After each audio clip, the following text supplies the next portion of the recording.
ఒకేసారి ఇద్దరికి వచ్చేసింది. ఒకేసారి ఇద్దరికి ఇవ్వకూడదని అనలేము కదా, ఉండకూడదు కదా. ఇద్దరు తెలుగువారే కాదు, ఇద్దరు గొప్ప భారతీయులే కదా. ఇద్దరు అందువల్ల ఒకేసారి ఇద్దరికా ముగ్గురికా ఒకసారి ఎవరికి కూడా రాకపోవచ్చు. కానీ ఇద్దరు రిచ్లీ డిజర్వ్స్, అందులో అనుమానం లేదు. వెంకయ్య నాయుడు భారత రాజకీయాల్లో తనకంటూ ఒక ప్రత్యేక స్థానం పొందినటువంటి నేత. ఉపరాష్ట్రపతి వరకు కూడా ఎదిగాడు. రాష్ట్రపతి కావాల్సిన వ్యక్తి. కొన్ని కారణాలు లెక్కల వల్ల రాష్ట్రపతి కాలేకపోయాడు.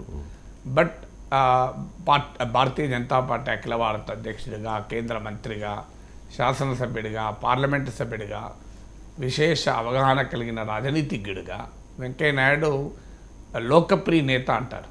అంటే ఈవెన్ ప్రతిపక్షాలకు కూడా వెంకయ్య నాయుడు పట్ల చాలా గౌరవంగా ఉండేవారు. సో వెంకయ్య నాయుడు తన పార్టీకి ఎంత విధేయుడో తన ప్రత్యర్థులకు కూడా అంతే ఆమోదయోగ్యుడు. ఇలాంటి నాయకులు రాజకీయాల్లో చాలా అరుదుగా ఉంటారు. సో అటు తన పార్టీకి సంపూర్ణ విధేయతతో దశాబ్దాల పాటు తన రాజకీయ జీవితంలో ఏనాడు పక్క చూపులు చూడలేదు. ఈరోజు రాజకీయాలు మనం చూస్తున్నాం. ఏ రోజు ఏ క్షణాన ఏ పార్టీలో ఉంటారో తెలియదు. ఏ సిద్ధాంతము లేని రాజకీయాలను చూస్తున్న సమయంలో వెంకయ్య నాయుడు తాను నమ్మిన రాజకీయ సిద్ధాంతాలకు, తాను నమ్మిన ఆలోచనాధారకు అంకితమై దశాబ్దాల పాటు పదవులున్నా లేకపోయినా, పదవులు వచ్చినా కోల్పోయినా ఆయన తన విధేయతను ఎక్కడా సడలించుకోలేదు. అది రాజకీయాల్లో చాలా గొప్ప విషయం కదా. ఇన్ని దశాబ్దాల పాటు నేను విద్యార్థిగా ఉన్న రోజుల్లో శాసన సభలో 2 పేర్లు చాలా స్ఫూర్తినిచ్చేవి మాకప్పుడు చాలా పిల్లలుగా. ఒక పేరు జైపాల్ రెడ్డి, రెండవ పేరు వెంకయ్య నాయుడు. సో అప్పుడు శాసన మండలి సభ్యుడిగా రోషయ్య.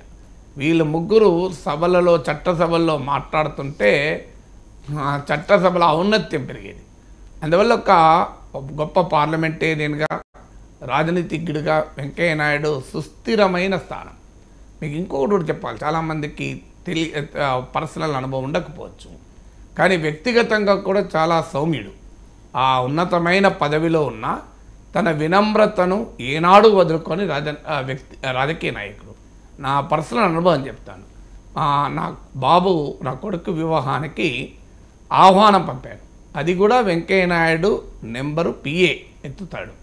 సో ఆ పిఏకి ఫోన్ చేసి ఒకసారి చెప్పండి సార్కు. అప్పటికి వెంకయ్య నాయుడు గారు ఉపరాష్ట్రపతి, భారత ఉపరాష్ట్రపతి. నేను ఇన్వైట్ చేద్దామని ఫోన్ చేశాను అన్నాను. నేను మళ్ళీ అవకాశం ఉన్నప్పుడు చేస్తాను అని. ఒక 1 అవర్ అయిపోయింది. సడన్గా నా ఫోన్ రింగ్ అయింది.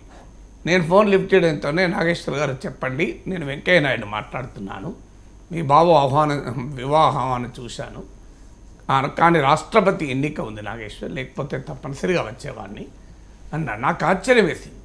భారత ఉపరాష్ట్రపతి తనంతట తాను ఫోన్ చేసి, మనకి ఇవాళ మనం రాజకీయాల్లో అరగని చూస్తాం, ఎమ్మెల్యేనే ఫోన్లో దొరకడు. సో రాజకీయాల్లో సర్పంచ్ దొరకడు కష్టం. అలాంటిది వైస్ ప్రెసిడెంట్ ఆఫ్ ఇండియా, మామూలు వ్యక్తి కాదు. మళ్ళీ నాతో ఎలాంటి పని ఆయనకు లేదు. నా స్థాయికి ఆయన స్థాయికి మధ్య చాలా పెద్ద తేడా. సో ఆయన జీవితంలో నా జీవితంలో నాతో అవసరం మాత్రం కూడా లేదు. అవసరం ఉంటే చాలా సందర్భాల్లో మనం వినయంగా ఉంటాం, కానీ అవసరము కూడా లేదు. అలాంటిది ఆయన ఆయన ఫోన్ చేసి నేను వెంకయ్య నాయుడు మాట్లాడుతున్నానండి అని చెప్పి మాట్లాడితే నిజంగా అది ఆయన గొప్పతనం కదా. మీరు ఒకసారి ఆలోచించండి.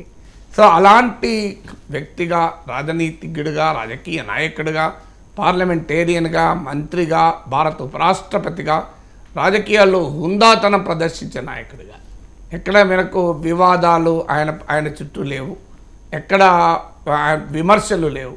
ఇలాంటి అరుదైన రాజకీయవేత్తకు తెలుగువాడు కావడం మన గర్వకారణం. ఆ గౌరవం లభించడం మన అందరికీ గౌరవం. ఇక చిరంజీవి తెలుగు ప్రజల అభిమాన నటుడు,